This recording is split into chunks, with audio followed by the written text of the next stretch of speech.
good morning. Happy Tuesday. It's Tom. Although we're all locked down in this pandemic, work continues. And this past week, we saw insult added to injury to some extent when not only we all dealing with the coronavirus, but we had a number of tornadoes and really heavy storms come through Georgia, wreaking destruction in a number of parts of the state and also taking the lives of some of our fellow citizens. But during that, we have seen Georgians really respond by making sure that the individuals who lost their homes or roofs are sheltered. We've seen crews go out and from DOT and from our power companies and make sure that the trees are cut off the roads and that the power is back on. And so I think it just goes to show you that no matter what the situation may be, Georgians are going to step up and they're going to do what's necessary to protect and to help their fellow citizens. And here in DFACS, we are also stepping up to the plate. I want to highlight our Office of Family Independence, which in the past week, despite the fact they're working from home, they're trying to use VPNs and other technology to connect to our main data systems. In one day, our staff at the OFI were able to process over 13,200 applications, which is really an unheard of record. So our folks are working hard, and they're also being assisted by great improvements in our technology. Our Gateway team, led by Sean Thomas, has really helped us out by making some technological improvements lately. One of those that's just come online is a new interface, a live interface with the Department of Driver Services, so that when we get a driver's license or state ID number, we can put that in and automatically verify if that applicant for food stamps or medical assistance or other benefits is who they say they are. We can verify their identity. We also are able now to process multiple applications for different benefits from the same person at one time. Earlier, we had to route those to different areas. And finally, we have a new worker dashboard that I think is simplifying our employees' efforts to do things more quickly in terms of bringing up the right screens, the right information when they need it.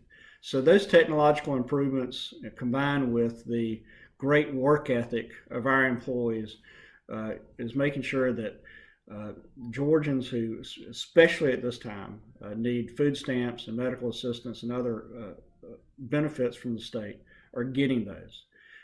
Our hard work and partnerships are also evident in our child welfare section. We have received donations of personal protective equipment such as masks and gloves from programs such as Village Connections, which is a nonprofit in Cobb County, from MedShare, which is one of our partners up in North Metro Atlanta area. And we really appreciate the fact that these philanthropic entities are recognizing that our workers also need gloves and masks, because oftentimes our child welfare workers are still having to go out, meet with families, investigate child protective cases.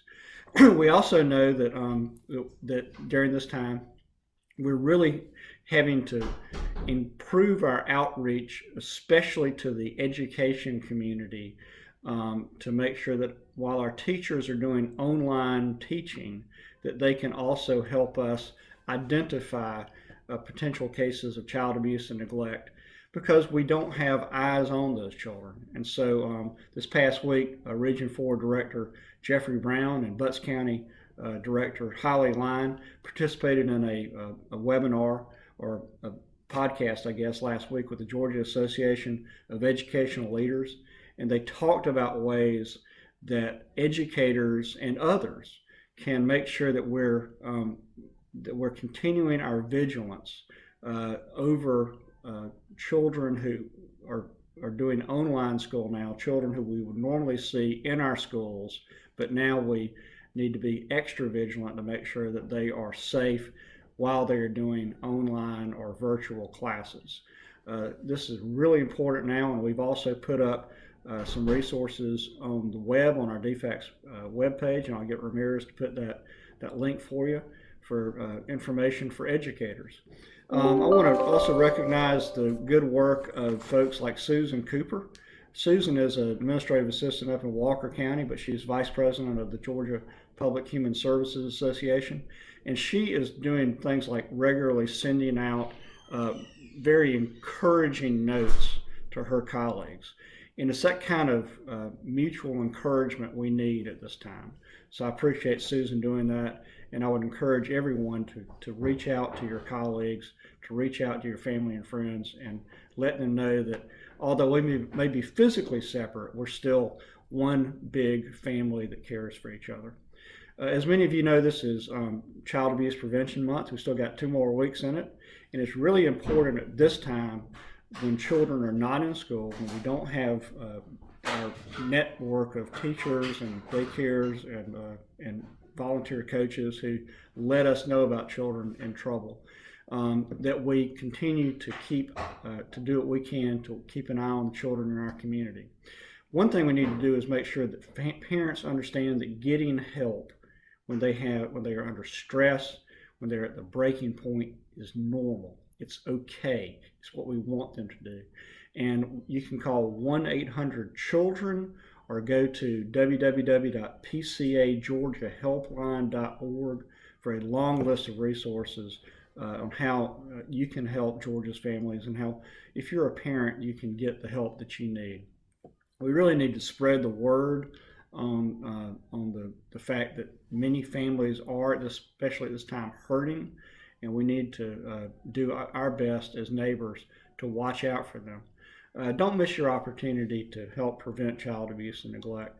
There's little things you can do this month, and of course, once we open our society back up, once we get the economy back rolling again, there's many more things you can do. Be a mentor, take meals to your neighbors, engage your neighbors, let your neighbors know that you're there for them. So that's about all I've got this week. So tomorrow you'll get the Wednesdays with Woo again, and we'll have some more tips on how you can improve your workplace. But in the interim, I just want to say that I'm very grateful to see how not only our staff, but how all Georgians are approaching this time, this difficult time, that we're coming together and we're doing good work. And I remain hopeful that one day we will look back on this and to steal a quote, we'll look back on this and we'll say this was their finest hour, because we are doing what we need to do for our families, for our fellow Georgians, and to get through this difficult time. So thanks. Peace be with you during this time. God bless you all, and we'll see you next week.